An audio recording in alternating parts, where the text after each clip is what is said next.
जो आज रेजोल्यूशन आया जो है नागरिक उड्डयन मंत्रालय के कामकाज को लेकर और उसके जो आप लोगों ने मूलभूत परिवर्तन करने की बात कही है, उसको कैसे देखते हैं आप और चर्चा को आगे और कैसे बढ़ाया जाए, क्योंकि आज तो समय जो है बहुत डिटेल में चर्चा नहीं हो पाई, आगे क्या चाहेंगे आप?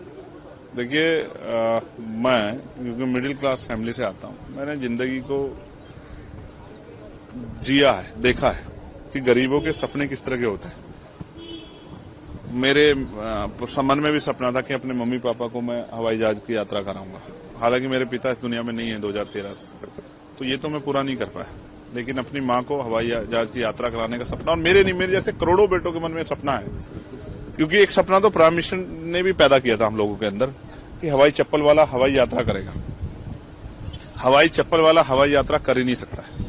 उसका मैं कारण आपको बताता हूं। मैंने आज रखा भी, पहली बात, टिकटों के दाम इतने हाई हैं कि गरीब की हैसियत नहीं कि वो हवाई जहाज में यात्रा कर ले। फिर आप शुरू से गाड़ी में जाओगे तो वहां पार्किंग पे इतना शुल्क है, ठीक है, कि वो आप अवेल नहीं कर पाओगे।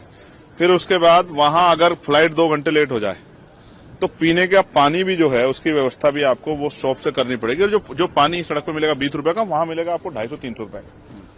अगर आपके बच्चे परिवार हो तो और क्या पूछो, अगर कुछ खाना खिलाना पड़ जाए, क्योंकि वहां कॉफी भी जो है वो 700 रुपए की।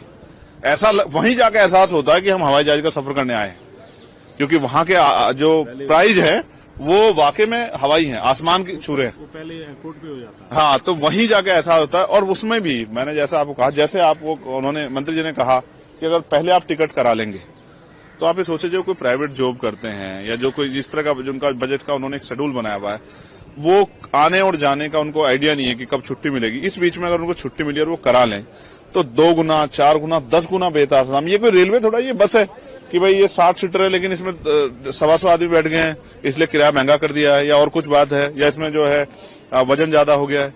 हमने तो पिक्चर देखी अक्षय कुमार की, सिर्फ उसमें उसने वो चलाता रहा जब तक लगा रहा कि जब तक जो है वो बहुत सस्ता प्लेन ना कर दे। मैंने मंत्री कहा उन्हीं से सीख लो कि भाई किस तरह से जो सस्ते प्लेन चलाया जाए। तो बहुत सारी चीजें जो हैं जिनके कारण गरीब आदमी हवाई जहाज की यात्रा नहीं कर पा रहा। मैं मीटिंगों में जाता हूँ, रेलवे में पूछता हूँ लोगों से हवाई जहाज की यात्रा की है, तो वो ऐसा उनको लगता है कि हम उनकी मजाक उड़ा रहे हैं। लेकिन सच ये है कि मैं उनको एहसास कराता हूँ कि आपके सपने होने चाहिए, और वो सपने अगर ये सरकार नहीं पूरा करेगी तो जब हम पे अवसर होगा हम पूरे करेंगे। मैंने आज कहा है हाउस में कि अगर आपसे नहीं हो पाएगा तो हम करेंगे। मेरे क्षेत्र में एयरपोर्ट बनना चाहिए नगीना में, मैंने मांग उठाई। तो स्पीकर साहब ने कहा कि भाई ये उठाते रहो, आप कोशिश करो, कभी ना कभी तो बनेगा। तो मैंने कहा इनसे नहीं बनेगा तो हम बनाएंगे जब हमें अवसर मिलेंगे। तो ये एक ड्यूटी है जिसको लेके हम लोग यहाँ जिम्मेदार है, उसको करेंगे। फिर इसके अलावा जुडिशरी के ऊपर बात हो रही है, और दिल्ली के अंदर जो है हाईकोर्ट चीफ जस्टिस के यहाँ पूरा मामला हुआ है, उसके बाद अब उनको इलाहाबाद हाईकोर्ट उनका ट्रांसफर कर दिया, सुप्रीम कोर्ट ने नोटिफिकेशन जारी कर दिया। इसको कैसे देखते? नहीं, सिर्फ सुप्रीम कोर्ट ने नहीं किया, गवर्नमेंट ने भी उसको मंजूरी दे दी।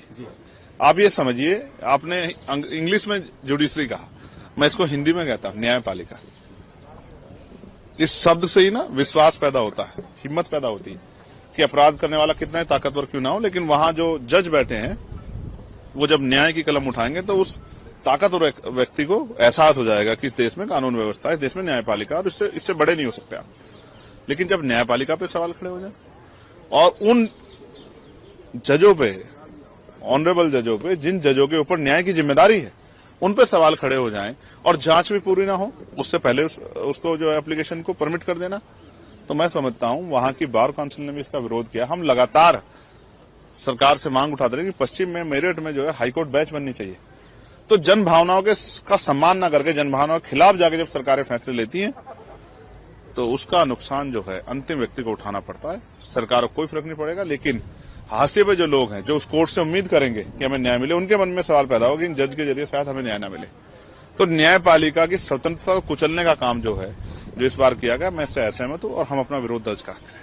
सर, इसके अलावा प्रधानमंत्री ने कहा कि जो ईडी है वो देश से लूटा गया पैसा है, लोगों ने जो लूटा है वो वापस आ रहा है, हजारों करोड़ रुपए ईडी ने उनसे रिकवर करें, और जिनसे लूटे गए थे उन्हें मिले हैं। और आपकी फॉरेन पॉलिसी के अंदर नेशन फर्स्ट, राष्ट्र प्रथम की भावना है, हमारी फॉरेन पॉलिसी की भी उन्होंने तारीफ की। देखिए, मैं इस बात से सहमत हूं कि राष्ट्र प्रथम होना चाहिए। शायद केंद्र सरकार की भावना ये नहीं है, वो उनके बड़े बड़े नेता कहते हैं कि हमारे लिए पार्टी प्रथम है, मेरे लिए राष्ट्र प्रथम है, क्योंकि मैं डॉक्टर बाबा साहब अम्बेडकर को मानता हूं। उन्होंने कहा था हम प्रथम और अंत्य भारतीय हैं, तो क्यों हम उनके विचारों पर चलने वाले। तो मैं इस बात से एग्री हूं कि नेशन फर्स्ट है, लेकिन क्या नेशन फर्स्ट सिर्फ जो है चंद पूंजीपतियों से हो जाएगा, या नेशन फर्स्ट जो है चंद जो है राजनीतिक लोग हैं उनसे हो जाएगा। आप जिन लोगों के ऊपर प्राइम मिनिस्टर ने आरोप लगाए कि इन पे 70,000 करोड़ घोटाला है, अगले दिन वो जो है आपके साथ आके सरकार में शामिल हुए, उनसे पैसा कब वापस लाओगे प्रधानमंत्री जी? आपने तो काले धन की बात की थी। और कितने ऐसे लोग हैं विपक्ष के जिनको छोड़ के सत्ता पक्ष के ऐसे कितने लोग हैं जिनके ऊपर ईडी का छापा पड़ा हो और वो पैसे उनसे आए हो? या क्या सब अब विपक्षी पूरा भ्रष्टाचारी हो गया? मैं आपको स्पष्ट तौर पर कहना चाहता हूं, वो कौन सी स्कीम है जिसका आपने जिक्र किया कि वो जिनसे लूटे गए थे उनको लौटा दे गए? ऐसी कौन सी स्कीम है? मुझे तो ऐसी कोई स्कीम देखने को नहीं मिल रही है कि जिसमें जिनसे पैसा लूटा गया तो उनको लौटा दिया गया हो। साइबर क्राइम के जरिए जितना पैसा लूटा जा रहा है वो उस पर आज तक तरीका नहीं बन पा रहा है कि हम जिनका लूटा उनको पैसे दे दें। जैसे आपके बैंक से अगर चले गए 3-4 लाख रुपए तो कोई गारंटी नहीं कि आपको पैसा वापस मिल जाएगा।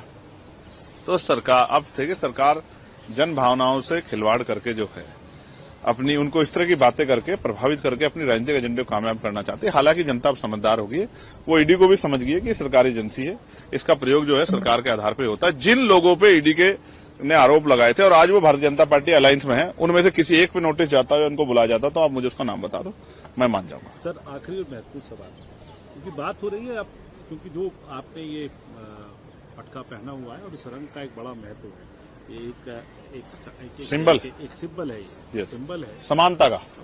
उसी सिंबल को लेके मायावती जी भी चलती हैं और उसी के तौर पे जो उनकी स्टेटमेंट्स आ रही हैं उनको कैसे देखते हैं? आपको समाजवादी पार्टी को घेर रही हैं और उनके पूरे जो अब राजनीतिक सफर है उसको कैसा देखते हैं? जो आज मौजूदा राजनीतिक हालात है उत्तर प्रदेश के, देश के, उस स्थिति पे जो बात उन्होंने कही है उसको कैसे देखते हैं? देखिए, जिस रंग की बात आपने की, ब्लू, तो आज सुबह महामहिम राष्ट्रपति जी से मुलाकात हुई। यूपी के सांसदों को उन्होंने ब्रेकफास्ट पे बुलाया था, तो मैं इसी ब्लू के साथ गया था। तो वहां कुछ लोगों ने बोला मैन इन ब्लू। मैं समानता का रंग है जो हमारे आसमान का रंग है, जिसकी कोई सीमा नहीं, और ये बाबा साहब अम्बेडकर का भी रंग है। मैं मानता हूं कि बहन जी जो है हमारी नेताएं बड़ी हैं, लेकिन अभी बहुत सारे ऐसे काम हैं जो पूरे होने थे उस आंदोलन के जरिए। अब वो आंदोलन की हालात क्या है ये किसी छिपा हुआ नहीं। मैं कहूंगा कि वह कमजोर है तो लगेगा कि मैं उनकी आलोचना कर रहा हूं, लेकिन सत्यता को प्रत्यक्ष को प्रमाण की जरूरत नहीं होती। और सबके सामने किसी भी पार्टी का आकलन इसी आधार पर होगा कि भाई वो उनकी राजनीतिक शक्ति आज क्या है, उनके मेंबर्स कितने हाउस में, पार्लियामेंट में, असेंबली में, इसी से वो होगी। जो एक राष्ट्रीय पार्टी है उससे क्या हालात है वो किसी छिपे हुए नहीं। उनका आधा काम तो उनका ये है कि वो सिर्फ चंद्रशेखर आजाद पे उसकी आलोचना करने के लिए काम करते हैं, जबकि हम तो बाबा साहब अम्बेडकर, काशीराम जी को मानने वाले लोग हैं। वो कहते हैं निंदक नीरे राखे, हम तो उनकी आलोचना का स्वागत करते हैं, हम उनकी आलोचना सीखते हैं। तो वो आज जहां पर हैं उनके लिए मैं इतना ही कहूंगा कि कुदरत उनको दीर्घायु करे, स्वस्थ रखे, और जो अधूरा काम रह गया है उसको भी हम लोग मिलकर पूरा करेंगे। आजाद समाज पार्टी भीम आर्मी उसके लिए काम कर रही है, चंद्रशेखर आजाद दिन रात उसके लिए लगे हुए, और मुझे उम्मीद है कि एक दिन वो कारवा मंजिल तक पहुंचेगा। आपके हिसाब से धार वहां कम हो गई है, उनकी जो धार होती, जो जिस वर्ग के लिए लड़ाई लड़ते थे काशीराम जी ने और बाबा साहब ने जिनको सपना दिखाया, जिनके लिए आगे लड़ाई लड़ी, ये वो धार वहां कम हो चुके। तो क्या धार अब आप लोग यहाँ पे जो मजबूती से रखेंगे, और क्या लगता है भविष्य कैसे देखते हैं? नहीं, पूरे भविष्य देखिए स्पष्ट है। जो पुराने लोग हैं जो निराश होकर घर में बैठ गए थे, एक तो उनको हम लोगों ने काफी हद तक तैयार किया कि आप निराश ना हो, क्योंकि ये आंदोलन है, वैचारिक आंदोलन है। जब ये आंदोलन ने अपनी विचार बदले, अपने नारे बदले, तो वो थोड़ा नाराज होकर, निराश होकर पीछे बैठ गए। उनको हमने बड़े पैमाने तैयार किया।